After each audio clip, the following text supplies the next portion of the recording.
Can you tell me a little bit about different kinds of dismissal in Ontario? Yeah, sure. I mean, there's a couple of different kinds. Layoff is a funny term that is often misused. We'll put that one off to the side for a moment.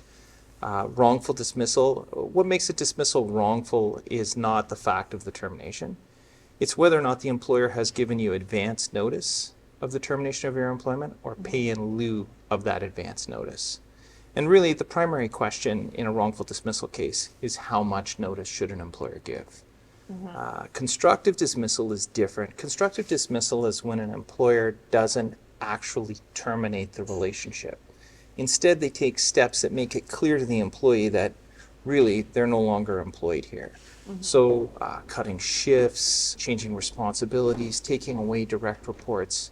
For an executive, moving you out of the executive suite and down to the basement would be a classic example.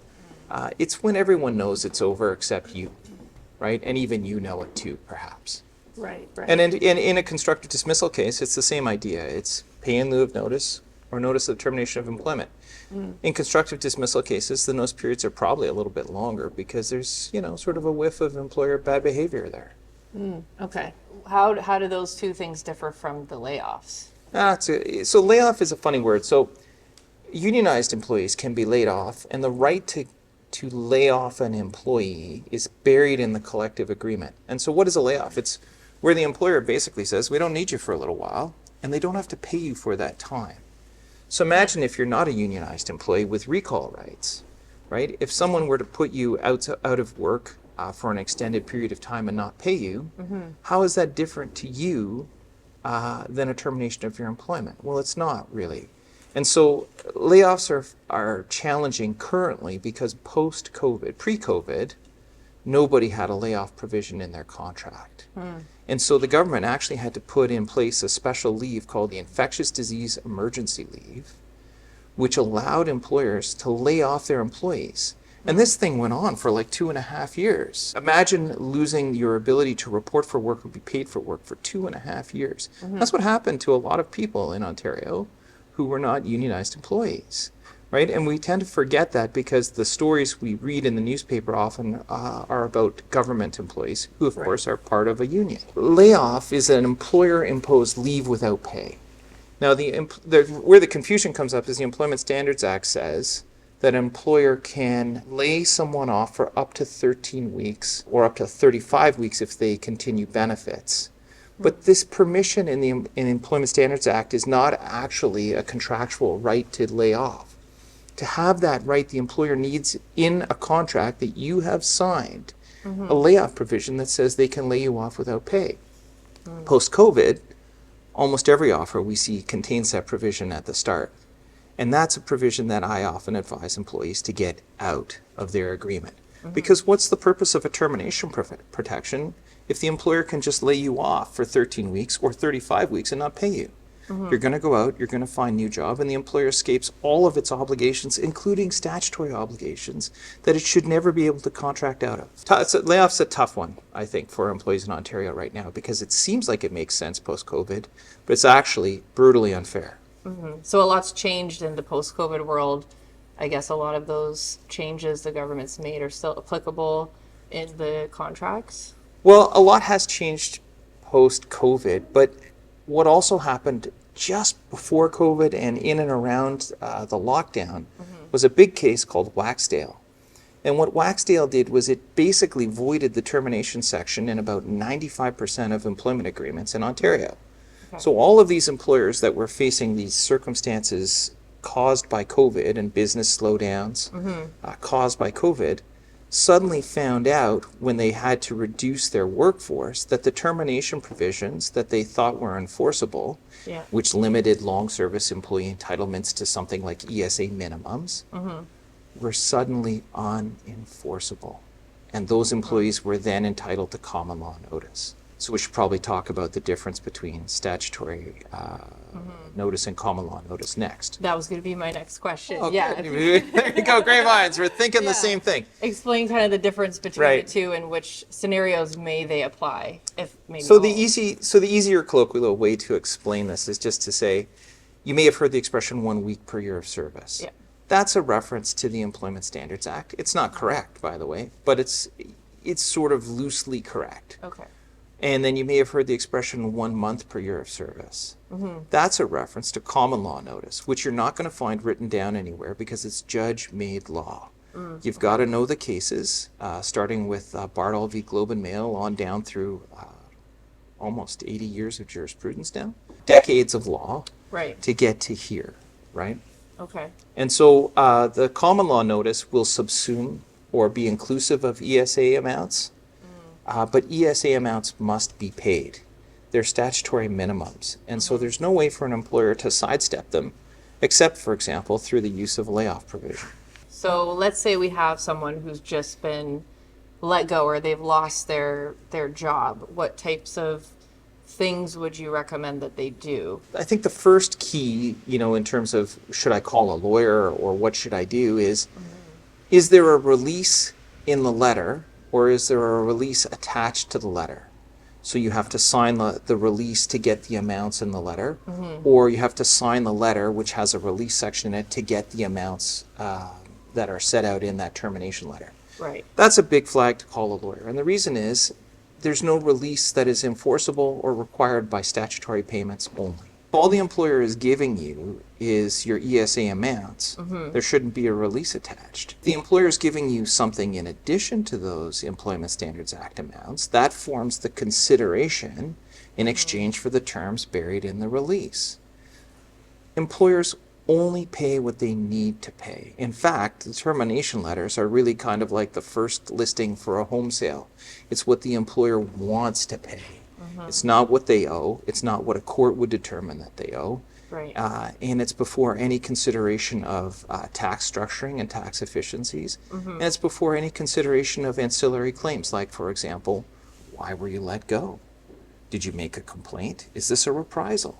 Were you harassed? All of the people who have been let go recently, similar in some way, right? Should we be looking more closely at that? So your advice would be not signing anything when you're let go from a company. Read everything first, maybe seek legal advice. Well, I'll give you a good example. I had a client come in very, very recently, and we were in discussions about his particular offer, and there was a succession of employers. So the company that he had started with had been acquired by another company. Right. He was a participant in a pension plan. There was a release attached to his termination letter. Unbeknownst to him, his pension entitlements from his first employer had not been resolved with the pension plan of his second employer. Had he signed that release, the release included claims related to his pension. Instead, now he has the opportunity, as a result of getting some advice, go back and confirm exactly what his pension entitlements are before signing. And you'd think not a big deal, except that particularly for defined benefit pensions, those last few years can have a huge impact on your retirement benefit. And what a lot of people don't know about defined benefit plans is that they're indexed. An indexed pension means that if the cost of living goes up, so does your pension benefit. That's huge. Especially just thinking about the last 3 years, right? I know what rent. I know what rent was 4 years ago, and I know what it is today. If you had an indexed pension, you would want it to be correct. There are clearly issues within our economy and within the city that need to be resolved. And so this is something actually I think a lot of management council don't get because they tend to be part of larger firms. Right. And I think this is something that a lot of employers don't get, because the people making the decisions tend to be in the senior leadership roles. For rank and file employees, what they get paid on termination matters. It can have a real impact on not only themselves, but their families and their children specifically. Any executive should be able to appreciate that as soon as their children's circumstances would be impacted by a decision that the company might make, they would be engaged. And they shouldn't expect anything less from rank and file employees. Right. Which is why I'm often surprised when I get so much pushback for employees whose claims at first glance may fall within small claims court or may fall within simplified procedure. And what do you think, some of that pushback is from? Is it just a lack of knowledge of their responsibilities as employers, or trying to cut costs, kind of. I think most employers are relatively sophisticated. If they've produced a termination letter with a release, it's because they know they have a common law obligation. So sophistication doesn't really it doesn't work for me. I think more realistically, what there is there's a lot of competing information. There's a lot of contradictory information about employment right now. Inflation is up. Rates are up. High rates set by the Bank of Canada are supposed to pull employment income out of the economy to help reduce inflation. And yet we're getting job reports after a year of unprecedented high rates where the country appears to be picking up jobs. And so people read those top headlines without getting into the nuts and bolts. They don't look to see if they're full-time roles that we're picking up or part-time roles. They don't look at the income levels. They don't look at whether or not those roles are in their chosen industry. The truth is that if an employer is downsizing, the likelihood that there are plentiful mitigation opportunities, meaning opportunities for the employee to find new employment somewhere else, the likelihood that there are other opportunities in the same industry are very, very low. It's wishful thinking, right? Right. You know, we have to let you go, but you're a rock star. We're sure you'll find something else and land on your feet. Any employee's first response is, okay, where? And what a lot of employers don't realize is that in order to advance a mitigation defense, it's not the plaintiff that has to show where those jobs are, it's the employer. So if you think there are jobs out there for your rock star employee that they're going to land on their feet, send a few over. I will gladly have my client apply to any comparable role that is presented to my office. And the reason is, if they find new work, they're on their way. Right. We can resolve the rest, right? It makes it easier, not harder, to resolve the file. So does I guess the economic times can have an impact on sort of the negotiations in terms of plaintiff is able to. They should, and I think that's one of the reasons we see a lot of high conflict dismissals right now, which is relatively new phenomenon. And it's because there are really differing views about how the economy is doing. Some people think we're all the way back to where we were pre-COVID. Others can see that we're miles away. I think that there's room for reasonable people to disagree on the issue of prospective employment because it's a future thing. Well, I'm not Kreskin. Right. You're not Kreskin. None of us can look into the future and see. But what we can do is you can look at job boards as an employer in your area. If you don't see comparable roles with comparable paychecks and comparable benefits, like defined benefit pensions or defined contribution pensions, that should tell you something. And suggesting that the employee should take a lesser role, a non-comparable role, because the employer is prepared to pay some amount lump sum, those employers are missing the mark.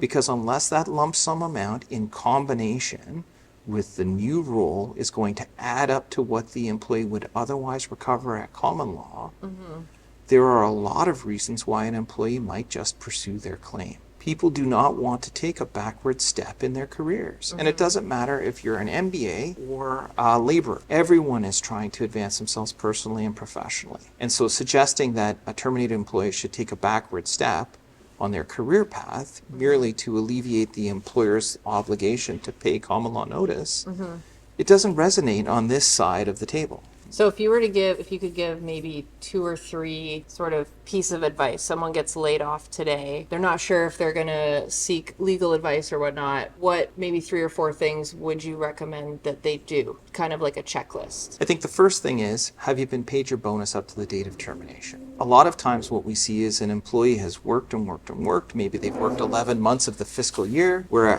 coming up on bonus season and they get terminated. And the employer says, oh, well, there's an active employment section in the bonus plan, or bonuses are only paid for employees who are still with the company. Wrong. Those are wages earned. And so if your bonus for the period up to the date of termination is being withheld, call a lawyer. That's easy. That's an easy get for any lawyer. Number 2, generally you should call a lawyer, because what if in the release or in the termination letter there are restrictive covenants that prevent you from soliciting clients, soliciting customers, or soliciting colleagues Right. for work in future. Or potentially working for a competitor. Well, non-competitions were actually recently made illegal in Ontario, so not a lot of people know that. I think that's great because I do think that non-competitions were rarely enforceable anyway, and the idea that someone can be restrained from their chosen career or their chosen industry by a piece of paper, particularly where the consideration on termination can be something far less than the period of time contained in the non-competition provision. So think ESA minimums. You get a couple of weeks pay, Yeah. but the non-competition was for 2 years in the Greater Toronto area. Right. Not fair. But what are you going to do? You're an employee, you're looking to get your Right. foot in the door, you're trying to get started. Sometimes, fairness should prevail. And so I think the government got it right on that one. I think, in terms of non-solicits they're odd creatures, right? Because it's not that a customer or a client can't come to you for work after you've left the firm. It's that you can't go to them. I wonder sometimes how you would ever prove who called who first. But leaving it all aside, what you don't want to get is a cease and desist letter sent not only to yourself, but to your new employer because a former client has called you and you need advice. So if you see non-solicit as part of an exit package, it's another big sign to call. Okay. And then the last thing I'll say is there are a lot of internet tools, wrongful dismissal calculators, termination pay calculators. I've seen a whole host of them. The vast majority of them are, one, wrong. They either overstate the amounts or they understate the amounts, sometimes material, like significantly. But two, what none of those things do is tax structuring. There are tax structures that are available to departing employees. Big executives use them all the time. Why wouldn't you? One of the reasons is there aren't a lot of lawyers practicing on the plaintiff side, the employee side, that have that kind of experience. So when you're looking at your counsel, maybe one of the things you might want to ask is, how did you come to be plaintiff's lawyer? If they've always been plaintiff's counsel, maybe that's not the right choice. Maybe you're looking for somebody who was with a management firm. Maybe you're looking for somebody who's been on both sides. Or maybe you're looking for someone who's just really, really experienced and has a well-documented track record, perhaps through a referral that you've received. I think that that's an important piece too that people often miss. So, obviously this is a very complex, field and there's a lot of nuance to it. What are some claims that you find are often missed or maybe overlooked? I think that's interesting. So a lot of people don't think employment law is complex, and that's because the underlying theories are actually relatively simple. They're rooted in contract. But you're right. Right. There are a lot of complexities in terms of claims. In addition to the bonus earned but not paid, there's the calculation of common law notice going forward. It's inclusive of everything you're entitled to, right? It's not just base salary or base salary for plus benefits. It's group RSP, car allowance, bonus going forward, commissions going forward, incentives going forward. If you're a participant in a stock option or restricted share unit plan, those payments are also included. Interestingly, another thing that I often see is a miscalculation, whether deliberate or otherwise, of ESA payments. The formula for calculating ESA payments includes lump sum payments that were made in the 12 weeks preceding termination. So if you got a large bonus, say you got a $500,000 bonus in the 12 weeks preceding termination, that $500,000 goes into the formula. And the formula basically takes all of the compensation that you would have earned during the preceding 12 weeks and divides by 12 to come up with a weekly wage. Statutory notice and severance can be up to 34 weeks. 34 weeks times a large weekly payment, that number can get over 7 figures. For my high net worth clients, my executive clients, this is a mistake HR, boards of directors make all the time, and it's a claim that's often missed by even sophisticated counsel. So some other claims that are out there, the manner of termination. There's no need to make termination unduly harsh. It's tough, and I get that it's emotional for the employer as well, but if there's a temptation to try and project those feelings onto the employee, the termination meeting's not the place to do it. It's the employee that's getting bad news that day. Honesty and candor. So employers have to deal with their employees in a way that is honest and truthful. One thing that I often see, one strategy I often see, which is really disheartening, is a slow reduction in either hours or a slow reduction in compensation. Right? Particularly for long service employees, right? We're bringing it to an end. The common law notice period is very high. We don't even have an employment agreement because at 25 years ago, who was using them? And they find out, oh my goodness, we're going to have to pay 2 years' wages to this departing employee. But then they find out that the wage is calculated on the earnings as they were on the date of termination. Oh, well, so we'll just take that commission plan down from 15% to 6%. You know what? You're slowing down. We'll take those 5 days a week down to 3. And what the older employee or what the long service employee often doesn't know is what's actually happening is that their entitlements on termination are being diminished. So that's a claim that I often see that you've got to do some work to unpack that. There are a lot of discrimination claims are very topical right now. They're compensable by something other than wages in lieu of notice. They're compensable by something called damages. Damages are a fascinating structure because they're not subject to CPP or EI deductions, and they're not subject to income taxation. So unlike a wage where the employer pays about $1.10 to put something between 50 and 65 cents in the employee's pocket, $1 in damages paid by an employer is $1 in damages received by the employee. So it's a very tax efficient manner of making payment. What you can't do is substitute damages for wages. There have to be damages claims. There was a period where I think a lot of plaintiffs' counsel were just adding damages claims generally to their claims in order to try and access other pools of money or to try and create these tax efficiencies. My practice has always been to make sure that the claim is rooted in something. It's not what I know, it's what I can prove. And so we talk about evidence a lot.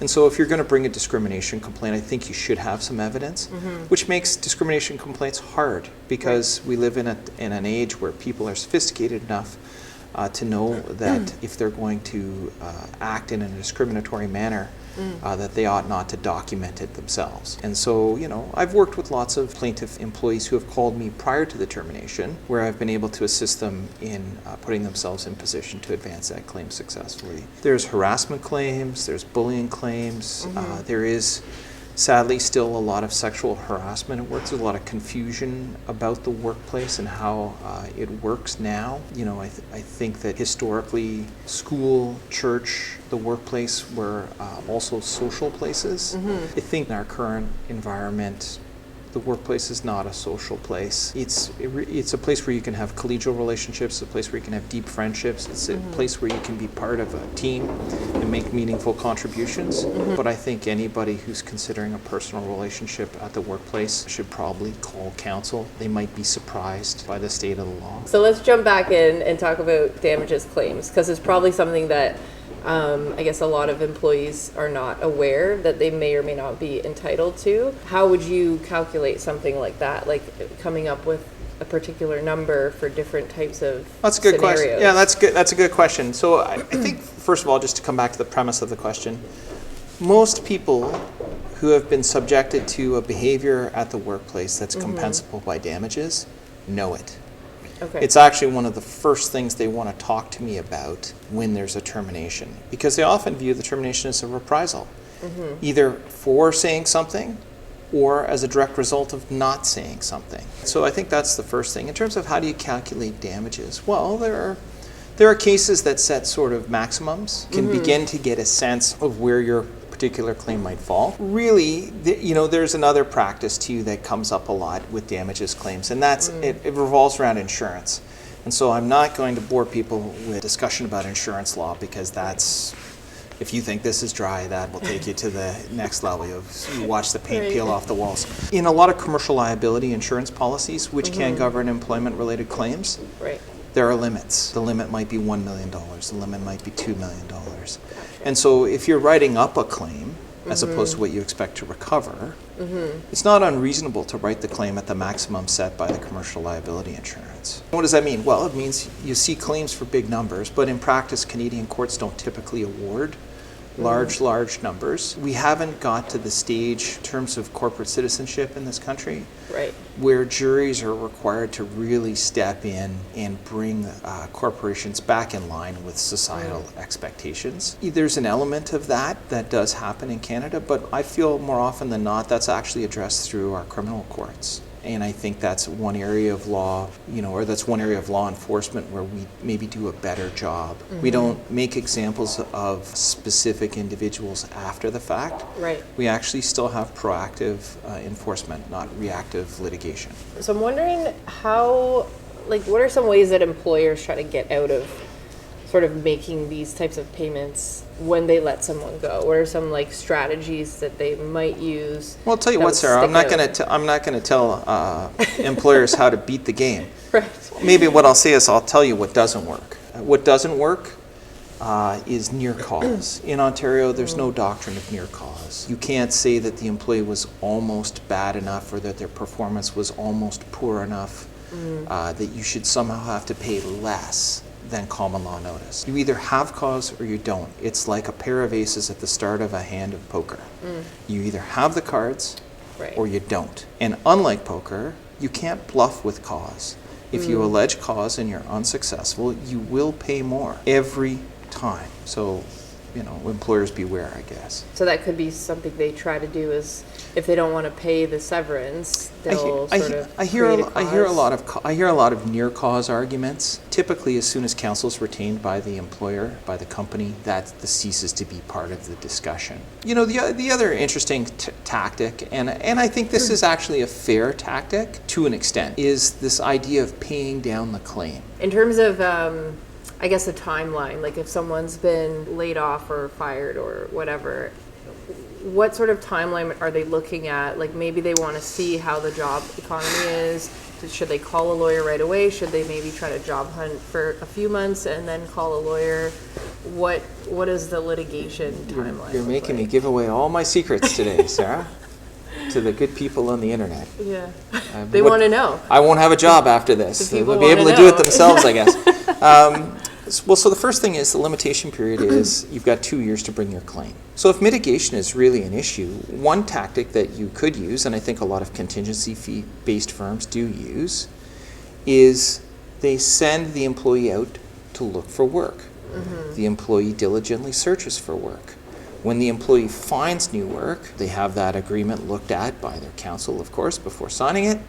And then we know, boom, you were terminated on this date, you found new work commencing on this date.